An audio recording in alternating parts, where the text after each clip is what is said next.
বকনা বাছুরের দাম চলছে এখানে। সিঙ্গি মনটা লাগে ভাই না সিঙ্গি দাম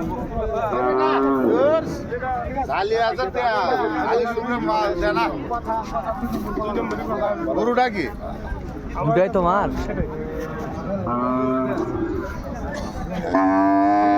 না তো অনলাইনে বেচে দিলাম গোলা। হ্যাঁ,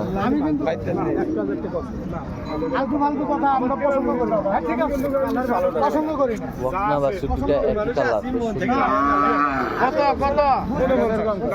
বেশ সুন্দর। এই দুটাই দাম কত বলছেন? আমি আর ছোট ঘোড়া গোছে ভাই, আপনি চাইলে কত হয়েছে? দাম বলছি রে ভাই, কোয়ান রে ভাই? 60,000 আর মনে করেন যে 75,000 বলছি। 60 আর 75, এটা 60 এটা 75।